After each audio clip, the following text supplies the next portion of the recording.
La France est le pays européen préféré des touristes chinois. Et quand ils viennent à Paris, ils dépensent beaucoup d'argent. Les journalistes de l'Angle Écho les ont suivis au musée du Louvre et ont pu constater que certains savaient profiter de cette manne chinoise en toute illégalité. On regarde un extrait, Anaïs Barr et Eloine Martin.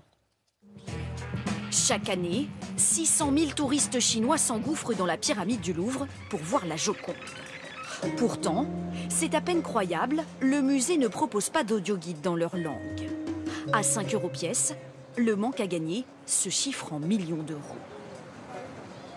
Du coup, autour du musée, l'économie parallèle s'organise. Dans la rue, de petites entreprises proposent au groupe leurs propres audioguides. Vous louez combien d'audioguides par jour? C'est important, ça fait beaucoup? Peut-être 500. 400, à peu près. Selon nos informations, ils sont loués de 2 à 5 €. Notre entrepreneur gagnerait donc entre 1 000 et 2 500 € par jour. Mais au cours de notre enquête, nous découvrons que ces loueurs se sont lancés dans un autre commerce, la revente de billets d'entrée. 9 h du matin, à l'ouverture, devant les distributeurs de tickets. Nous retrouvons des loueurs d'audioguides rencontrés la veille. Nous filmons discrètement. Un homme et une femme y achètent des centaines de tickets. Des billets à 15 €, valables toute la journée, qui vont être distribués au groupe, récupérés et réutilisés plusieurs fois par jour. Dans le carrousel du Louvre, nous assistons à ce drôle de manège. À la sortie de la visite, nous constatons que les loueurs, c'est le cas de cette femme à gauche, récupèrent les audioguides, mais aussi les tickets d'entrée.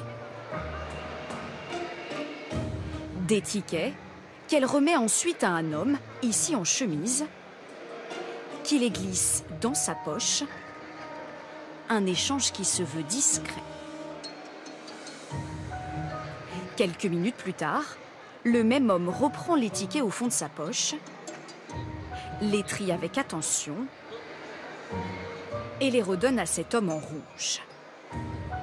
Un accompagnateur qui rejoint son groupe dans la file d'attente pour entrer dans le musée avec ses tickets qui ont donc déjà servi une fois, car ils sont valables jusqu'au soir. Anonymement, une guide conférencière nous confirme l'existence de ce trafic. Un billet qui est censé être utilisé par une personne va pouvoir être utilisé par 5, 6, 7 groupes parfois. Vous avez des agences en Chine qui organisent les rotations de leurs groupes sur la base de la réutilisation des billets. Un trafic qui coûterait au minimum 1 million d'euros par an au Louvre. Contactée, la direction explique mener des études pour résoudre le problème.